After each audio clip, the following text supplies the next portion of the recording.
오늘 우리에게 주시는 하나님의 말씀은 잠언 8장 1절부터 11절, 구약성경 잠언 8장 1절부터 11절입니다. 다 찾으셨으면 자리에서 일어나셔서 저와 여러분이 한 절씩 교독하겠습니다. 지혜가 부르고 있지 않느냐? 명철이 소리를 높이고 있지 않느냐?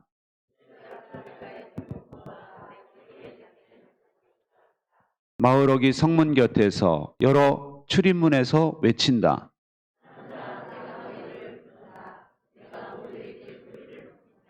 어수룩한 사람들아, 너희는 명철을 배워라. 미련한 사람들아, 너희는 지혜를 배워라.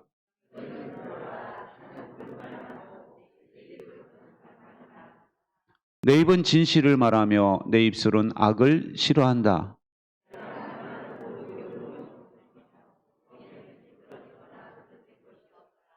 총명 있는 사람은 이 모든 말을 옳게 여기고 지식 있는 사람은 이 모든 말을 바르게 여긴다.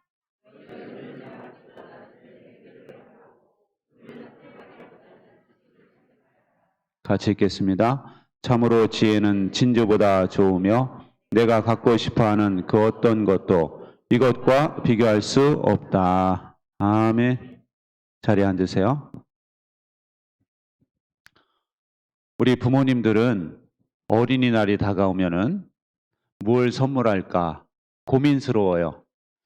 유익한 것을 하자니 자녀들이 싫어할 것 같고, 좋아하는 것을 사주자니 쓸데없는 곳에 낭비하는 것 같은 느낌을 받죠. 여러분, 그렇다면 솔로몬이 받은 가장 귀한 선물이 뭔지 아세요? 아니, 아버지로부터 받은 선물. 그 지혜는 하나님으로부터 받은 거고, 솔로몬은 금수저 중에 금수저예요. 아시죠? 이 역사에서, 인류 역사에서 하나님께 가장 많은 재물을 바친 사람이 다윗입니다. 다윗. 근데 다윗은 이 주변 나라 정복할 때마다 그 왕이 쓰고 있던 왕관을 뺏어왔거든요. 금이 무지 많았어요. 금이. 그리고 각종 귀한 물질, 재물, 보화가 무지무지 많았어요. 그렇다고 한다면 솔로몬이 받은 가장 귀한 선물이 뭔지 아세요? 지혜는 하나님이신 거라니까. 금? 솔로몬이 받은 가장 귀한 선물은 뭐냐? 지혜를 사모하는 마음이에요. 그게 어떻게 있느냐? 잠언 4장에 나옵니다. 잠언 4장에 여기 읽어보겠습니다. 이 아버지는 다윗을 말하는 거예요. 시작. 아버지는 내게 이렇게 가르치셨다. 내 말을 내 마음에 간직하고 내 명령을 지켜라. 네가 잘 살 것이다. 지혜를 얻고 명철을 얻어라. 내가 친히 하는 말을 잊지 말고 어기지 말아라. 지혜를 버리지 말아라. 그것이 너를 지켜줄 것이다. 지혜를 사랑하여라. 그것이 너를 보호하여 줄 것이다. 다윗이 솔로몬에게 늘 이렇게 이야기했다는 거예요. 너는 지혜를 사랑해. 지혜를 절대 버리지 마. 지혜가 너를 보호해 줄 것이고 너를 지켜줄 거야. 그래서 솔로몬의 마음속에는 지혜를 사모하는 마음이 있었어요. 그래서 1000번째 드리면서 하나님이 뭘 원하니 물었을 때에 지혜를 주옵소서 이렇게 한 거예요. 아시겠어요? 여러분, 근데 오늘 성경에 보면은 이 지혜는 솔로몬에게만 주시길 원하시는 게 아니라 모든 사람에게 주시고 싶어 하신다는 거예요.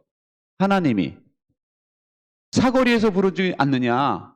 사람들이 출입문에서 부르고 있지 않느냐? 성문 어귀에서 부르고 있지 않느냐? 높은 데서 부르고 있지 않느냐? 지혜가. 이 말씀은 모든 사람이 볼 수 있는 위치에서 지금 지혜가 여러분을 초대하고 있다는 거예요. 저는 이 말씀을 보면서 옛날에 우리 어머니랑 육거리 시장 갔을 때 모습이 생각났어요. 육거리 시장에 보면은 사람들 많은 그 거리에 그 넓은 데 말이죠. 가판대를 딱 펴놓고 온갖 싼 옷들 수북히 싸놓고 골라 5,000원에 3장 하던 거 기억나시죠? 예? 그럼 꼭 이 사람은 지나가는 아줌마를 꼭 불러. 아줌마 일로 와. 바쁘지도 않으면서 어디 그렇게 가. 일로 와. 지나가는 아줌마 불러가지고 사게 하죠. 예? 안 경험해 보셨구나. 그럼 사람들은 고민해요. 싸구려 할 텐데 저거 접근하기는 쉬워. 근데 싸구려 같아. 그죠? 그래서 이 값에 이것이 가성비가 되나? 이걸 고민합니다. 그죠? 근데 여러분, 우리 하나님의 지혜는요, 갑판대처럼 팔고 있다는 거예요. 싸구려처럼 수많은 사람들에게 접근이 용이하도록 돈 없는 사람도 접근할 수 있고 돈 있는 사람도 접근할 수 있고 모든 사람들이 접근할 수 있도록 접근이 용이한 곳에서 하나님은 우리를 부르고 계시대요. 근데 이 지혜는 싸구려가 아니에요. 여러분, 이 하나님의 지혜는 절대 싸구려가 아닙니다. 여러분, 이 지혜는요, 성경의 잠언에 뭐라고 말을 하느냐? 나 지혜는 천지를 창조할 때 하나님이 사용하신 그 지혜래요. 와, 놀라지도 않으시네. 와, 이 지혜가 천지를 창조하신 하나님의 지혜가 지금 우리를 초대하고 있다는 겁니다. 나를 가져가. 이렇게 천지 우주 만물을 창조하신 그 지혜가 우리를 부르고 있는 거예요, 지금. 우리가 얼마나 신비롭게 지음을 받았나요? 이렇게 될 수 있도록 만드신 분이 하나님이시고 하나님의 지혜가 하게 하셨는데 그 지혜가 얼마나 있으면 여러분이 똑똑하게 인생을 잘 살 수 있을까요?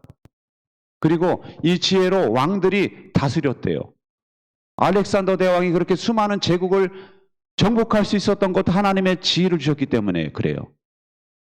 하나님은 왕을 다스리시는 분이거든요. 그 사람이 하나님을 몰라도. 그러니까 그 왕 속에 하나님의 지혜가 있으면 수많은 나라를 영토로 확장할 수가 있고 학자들이 이 지혜로 연구를 했대요.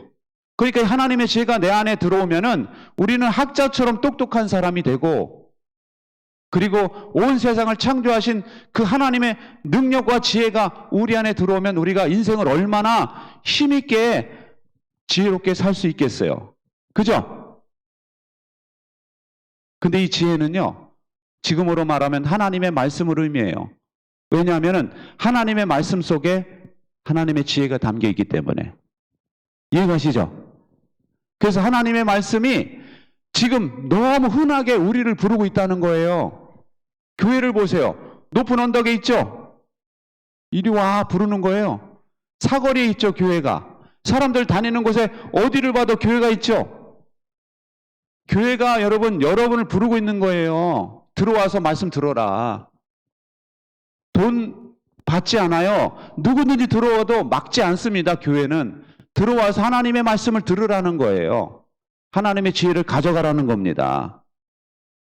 여러분, 근데 이 하나님께서 마치 싸구려 옷을 팔듯이 사람들이 왕래하는 사거리, 시장에서 가판대에서 옷 팔듯이 지혜를 팔고 있다는 것은 무엇을 의미하느냐 하면은 하나님의 간절함이 표현되어 있는 거예요. 제발 모든 사람이 이 하나님의 지혜를 가지고 살아서 정말 인생을 낭비하지 않고 지혜롭게 살기를 원하시는 하나님의 간절함이 들어있는 거예요. 할렐루야. 그리고 당연함이 들어있는 거예요. 당연함. 우리는 당연하게 이 하나님의 지혜를 받아들여야 된다는 거예요. 이 하나님께서 나는 그런 말씀 못 들었다. 나는 무식해서 몰라. 나는 가난해서 몰라. 이런 말 하지 않도록 누구나 당연하게 받아들일 수 있도록 우리 하나님께서는 우리를 초대하고 있다는 겁니다. 근데 이 하나님의 말씀은요, 옳대요. 하나님의 말씀은 바르다고 말씀하세요. 하나님의 말씀은 진실하다고 말씀하는 겁니다. 이게 왜 중요하냐? 여러분, 뉴스를 보다 보면은 그 똑똑한 사람들, 서울대 나온 사람들, 판검사하던 사람들이 정치를 하다가 사기를 치고 거짓말을 하고 그리고 뭐 여러 가지 죄에 연루가 되는 경우 많이 보시죠? 예? 여러분보다 똑똑한 사람들이에요, 세상적으로는. 그런데 그 똑똑한 것이 스스로에게 덫을 만들어. 이렇게 하면 빠져나갈 수가 있다. 이렇게 하면 사기를 쳐도 무죄가 된다라는 걸 너무 잘 아니까 그렇게 꼼수를 너무 부리다가 지가 만든 덫에 지가 걸리는 거예요. 그래가지고 꼼짝달싹 못합니다. 누가 건져줄 수가 없어요. 근데 또 우기죠, 계속.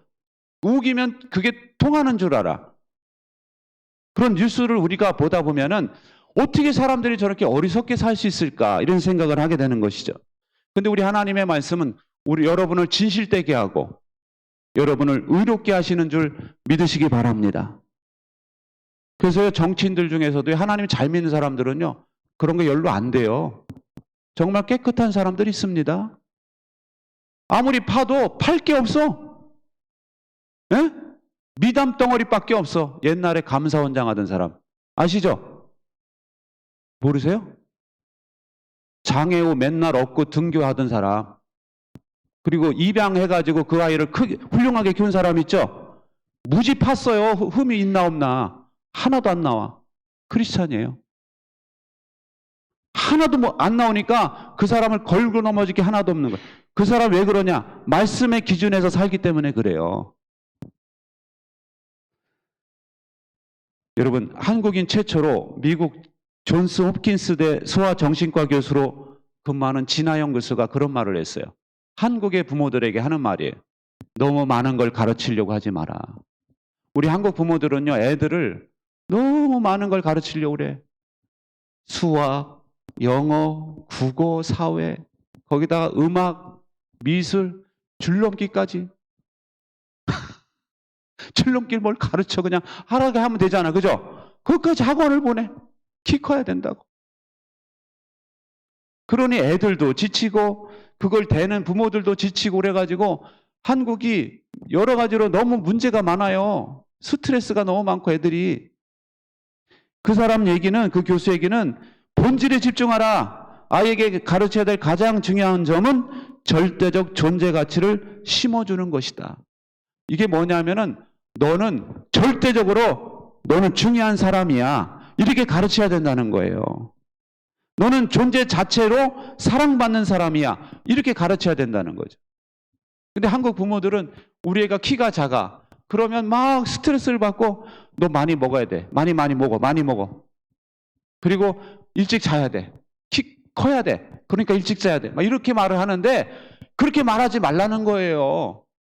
키 작은 존재 자체로 사랑스럽다는 겁니다. 할렐루야? 아니, 키 작은 게 어때서? 아니, 그게 그 작은 자체로 사랑스러운 거지. 언제 최영철 집사님이 나한테 그러더라고.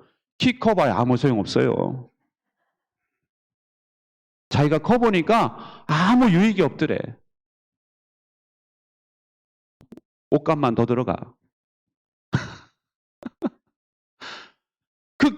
그런 거에 애들한테 스트레스 주지 말고 너는 너 자체로 사랑스러운 존재다. 너는 존재 자체가 사랑스럽다. 가르쳐야 된다는 거죠. 여러분, 왜냐? 하나님은 우리를 우리 존재 자체로 사랑하시기 때문에 그래요. 할렐루야? 우리가 아직 죄인 되었을 때 그 아들을 주시기까지 우리를 사랑하셨다. 말씀하시죠? 우리 존재 자체를 사랑하시는 거예요. 여러분, 세상의 가치관이 아니라 복음으로 자녀를 양육할 때 여러분의 자녀들이 건강하게 훌륭하게 자랄 수 있음을 믿으시기 바랍니다. 팀 켈러 목사는 이런 말을 했어요.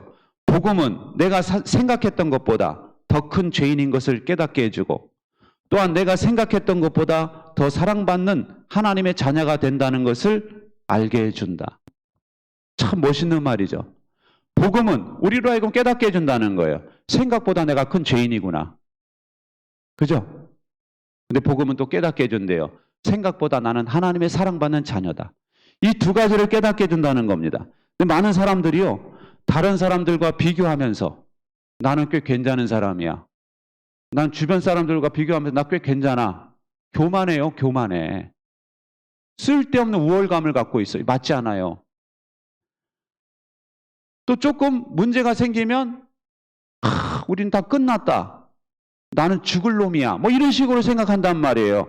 다 맞지 않는 거예요. 복음의 근거에서 우리가 생각할 때 생각보다 내가 죄인이다라는 걸 알면은요, 사람이 겸손해져요. 할렐루야. 그리고 나는 생각보다 하나님의 사랑받는 자녀야라는 걸 알게 되면은 자부심을 갖게 됩니다. 뭘 갖게 돼요? 자부심. 겸손하게 되고 자부심을 갖게 돼. 그럼 사람이요, 멋있게 되는 거예요. 겸손하면서 자부심 갖는 거. 사도 바울이 그러잖아요. 나는 죄인 중에 괴수입니다. 그죠? 그렇지만 또한 자기는 하나님의 사랑받는 자녀라고 강력히 주장하죠. 여러분, 그래서 이 복음의 정체성은 겸손함과 동시에 용기를 갖게 하는 거예요. 그래서 나는 할 수 없지만 우리 하나님은 모든 걸 하실 수 있다. 나는 약하지만 주님 안에서 강하다. 나는 가난하지만 주님 안에서 부유한 자다. 이런 의식을 갖고 살기 때문에 사람들이 겸손하면서도 아주 용기 있는 삶을 살게 되는 거예요. 서울에요, 떡볶이 집이 이렇게 모여있는 골목이 있대요. 근데 첫 번째 집 간판이 뭐냐? 서울에서 제일 맛있는 떡볶이집. 두 번째는 대한민국에서 제일 맛있는 떡볶이집. 세 번째 간판은 세계에서 제일 맛있는 떡볶이집. 딱 간판을 걸어놨대요. 근데 그 골목 끝에 허름한 집이 있는데 거기도 간판이 걸려 있답니다. 이 골목에서 제일 맛있는 떡볶이집. 끝내버리는 거야 그냥. 단칼에 그냥. 여러분, 허름한 이 떡볶이집이 그렇게 당당할 수 있는 것, 그걸 우리 자녀들이 본받게 해야 돼요. 우리 자녀들한테 당당함이 있어야 됩니다. 나는 죄인 중에 괴수지만 나는 또한 하나님이 극진히 사랑하시는 사람이다. 이런 담대함이 있어야 돼요. 여러분, 베드로서에 보면 이런 말씀이 있죠.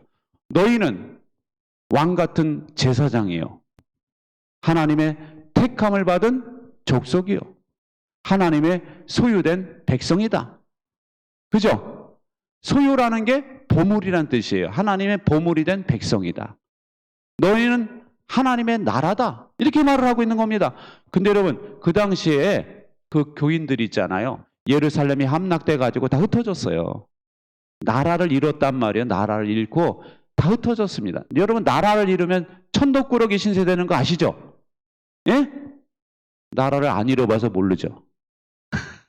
나라를 잃어버리면 천덕꾸러기 신세가 돼요. 어디를 가도 환영 못 받습니다. 근데 베드로를 통해서 하나님 말씀하시는 거예요. 너는 왕 같은 제사장이야. 너는 하나님의 보물이야. 하나님의 백성이야. 너가 자체가 하나님의 나라야. 이렇게 말씀하는 거예요. 그래서 이 사람들로 하여금 강한 자부심을 갖고 살도록 우리 하나님께서 말씀하고 계시는 거예요. 여러분, 여러분의 자녀들이 살아가는 환경을 생각해 보세요. 수학이 중요한 게 아니에요. 음악이 중요한 게 아닙니다. 미술이 중요한 게 아니에요. 우리 자녀들이 살아가는 환경을 보면 눈물이 나요. 왜냐? 애들이 너무 철이 없고 애들이 악해가지고 우리 자녀들에게 말로 공격을 하거든, 말로. 너는 못생겼어. 내가 볼 때 우리 애가 제일 잘생겼어. 근데 그 XX 눈에는 못생겼다고, 너 못생겼어. 너 괴물 같아. 너 마스크 쓸 때는 미인인데 마스크 벗으면 너는 아주 진짜 보기 힘들어. 이따위 소리를 우리 자녀들이 듣고 있어요, 여러분. 그때 애가 뭐가 필요하겠어요? 수학이 뭐가 중요하고 영어가 뭐가, 죽고 싶은데 자살하고 싶다니까, 애들이. 근데 그렇게 말하는 놈들이 또 강한 놈들이요. 여러분, 자녀들에게 복음에 근거한 정체성을 심어줘야 돼요.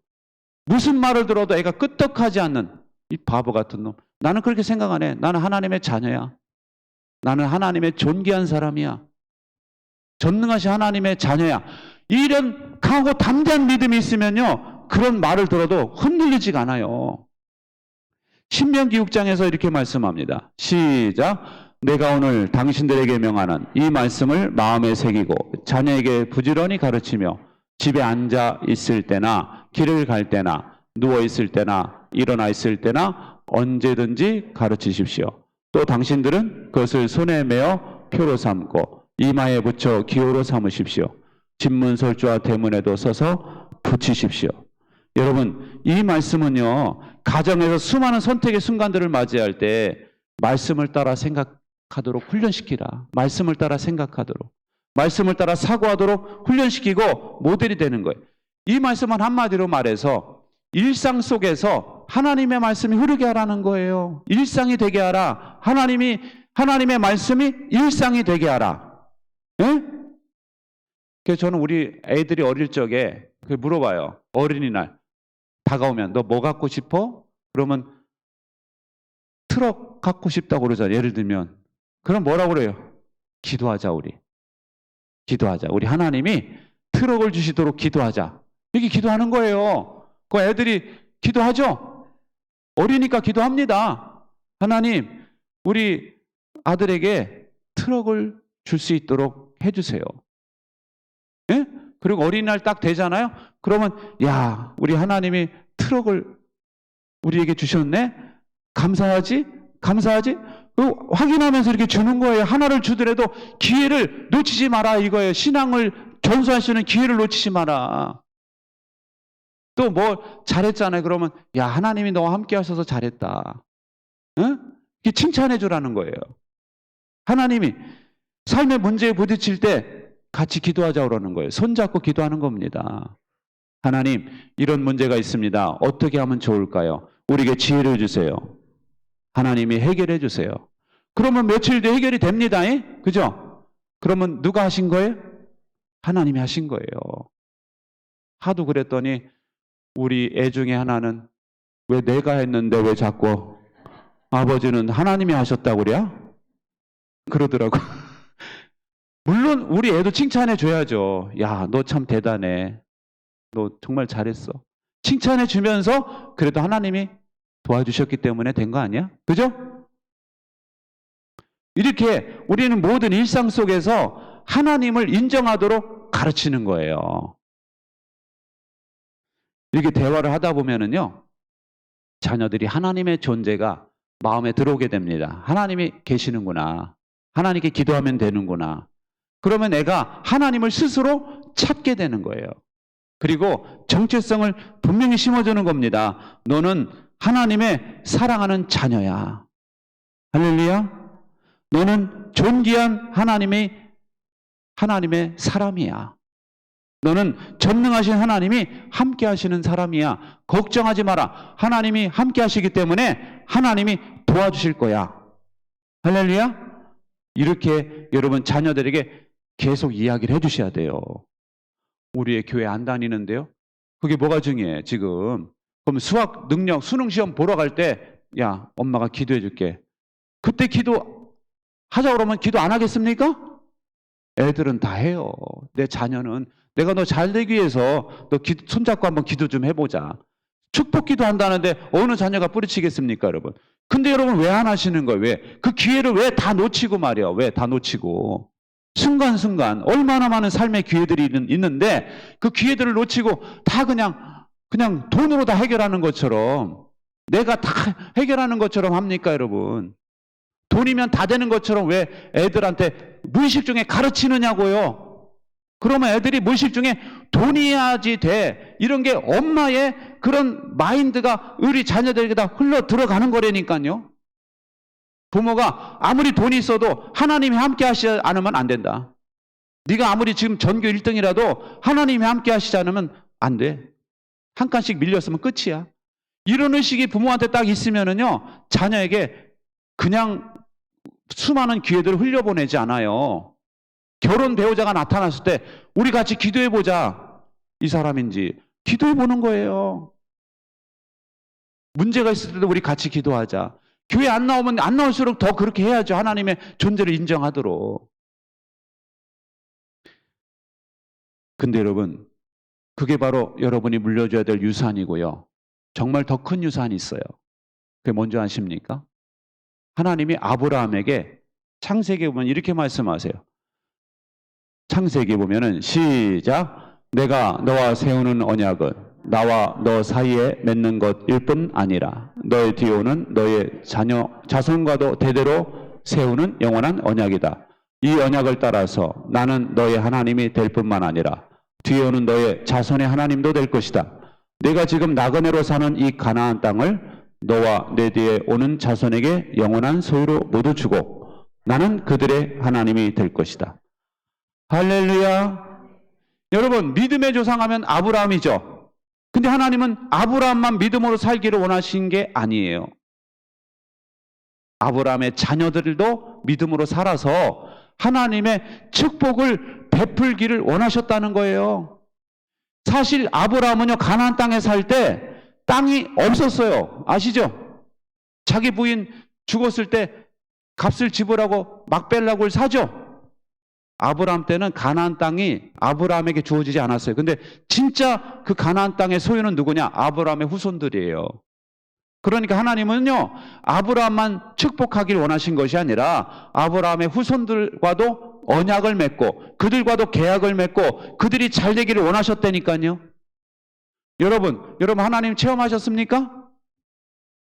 그렇다면 여러분이 체험한 전능하신 하나님, 여러분의 자녀에게도 물려주시기 바랍니다. 기도응답 체험하셨나요? 자녀에게도 기도응답을 체험할 수 있도록 도와주시기 바랍니다. 아무리 낙심됐어도 하나님의 이름으로 일어난 경험이 있으시죠? 여러분 자녀도 7번 넘어져도 의인은 8번 일어나느니라. 이 말씀처럼 다시 일어날 수 있도록 하나님을 연결시켜 주시기 바랍니다. 그게 여러분 가장 큰 유산이에요. 여러분, 하나님이 우리 자손들과도 계약을 맺겠다는 거예요. 이게 여러분 어마어마한 겁니다. 여러분 잘 감이 안 잡히시는가 본데, 예를 들면 이런 거예요. 대기업 삼성, 예를 들면 대기업 삼성이 나와 계약을 맺었어. 그래가지고 내가 조금만 일해주면 삼성이 나한테 한 달에 한 50억씩 주네? 놀라지도 않죠. 한 달에 50억씩 줘. 삼성에서 조금만 해주면. 그죠? 근데 삼성이 당신의 자녀와도 계약 맺고 싶다고 하는 거예요, 지금. 당신의 자녀와도 계약을 맺어서 내가 한 달에 50억씩 당신의 자녀에게 주고 싶습니다. 그럴 때 여러분, 하겠어요, 안 하겠어요? 해야죠? 근데 이 철없는 애가 나 됐다고, 나 그냥 아르바이트 하면서 살래. 그러면 여러분 어떻게 하시겠어요? 어떻게 하시겠냐고. 자녀를 설득하겠죠? 예? 너 일로 와봐. 나랑 여행 좀 가자. 해가지고 저기 한간 해변에 가가지고 그 해변을 거닐면서 얘를 설득하겠죠? 설득이 될 때까지, 그죠? 정신 차려, 이놈아. 야, 이년아. 정신 차려. 안 그러겠어요? 저 욕했다고 또 뭐라지 마. 여러분 자녀에게 하는 거예요, 지금. 여러분 딸에게, 야, 이년아. 여러분 아들에게, 야, 이 새끼야. 정신 차려. 안 그러겠어요? 그래도 정신 못 차면 어떻게? 분위기 있는 커피숍 가가지고, 에? 커피를 마시면서, 얘가 저는 카페라떼, 에? 딱 시켜주면서 한 잔 마시면서 얘기하지 않겠습니까? 그죠? 그래도 안 들으면 어떡하겠어요? 협상을 하겠죠. 야, 내 말 들어. 내가 돈 줄게. 협상을 하겠죠. 에? 어떻게든 계약 맺게 할 거 아닙니까? 그렇게 해야 되는 거예요. 왜냐? 하나님은 삼성보다 위대하세요. 할렐루야? 하나님은 삼성의 반도체 아무것도 아니에요, 그거. 하나님은 대기업 아무것도 아니에요. 전능하신 하나님, 온 세상을 지으신 하나님. 지진 나면 끝나, 반도체. 지진 한번 지나면 끝나는 거예요. 폭탄 한번 맞으면 끝나요. 우리 전능하신 하나님과 여러분 자녀를 연결시켜서 전능하신 하나님의 능력이 내 자녀에게도 들어가도록 해야 될 거 아닙니까? 우리 자녀뿐만 아니라 후손들도 그 은혜를 누리게 해야 될 거 아니에요.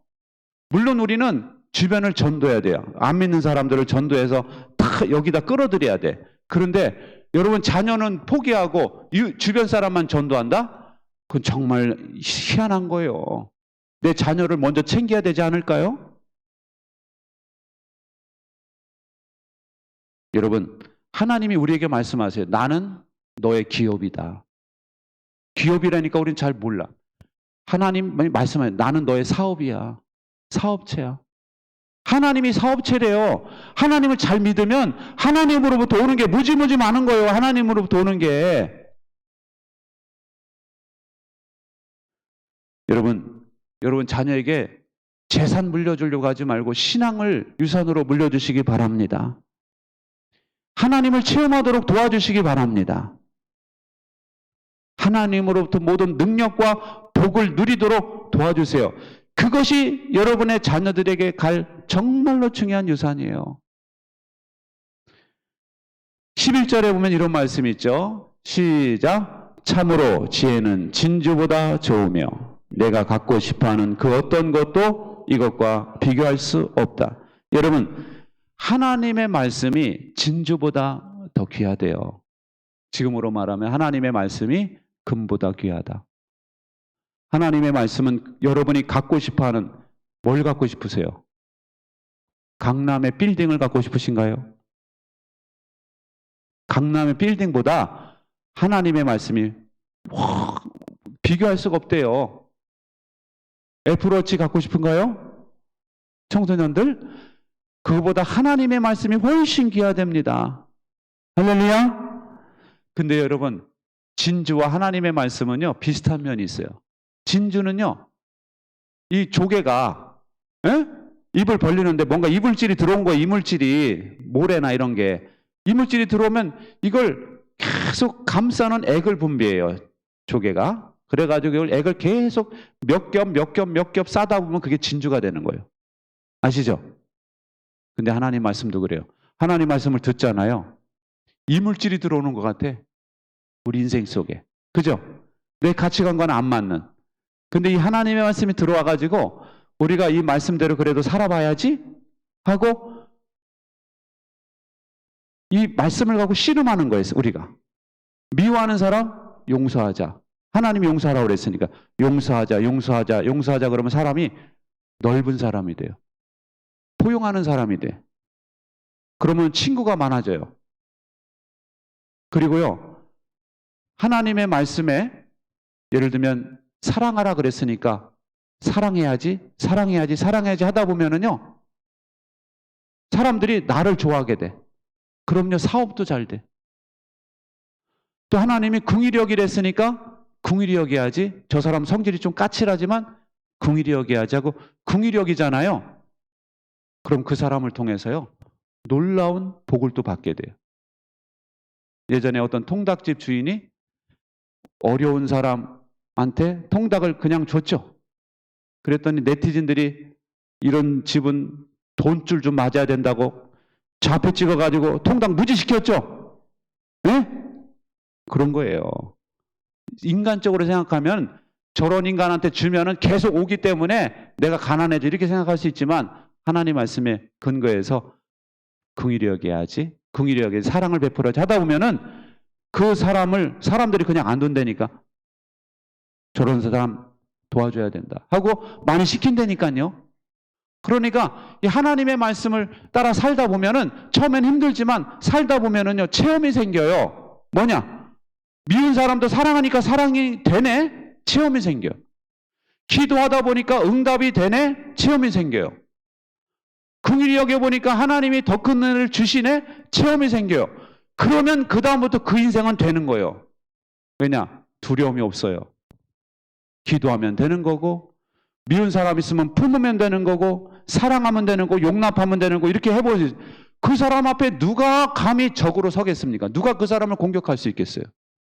모든 사람을 다 친구로 만들어버리는 사람이 있다면 그 사람은 사업 될까요? 안 될까요?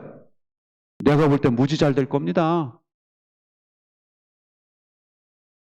여러분, 그래서 이렇게 하나하나 말씀을 체득하다 보면은 말씀의 맛을 알게 되고 말씀을 적용하게 돼요. 여러분의 자녀들이 그런 사람이 됐다. 여러분의 자녀들은 사막 가운데 내려놔도 먹고 살 수 있어요. 아무리 주변에 악한 사람들이 있어도 자기 신앙을 지키고 자기 인격을 지키고 훌륭한 사람이 될 수 있다니까요.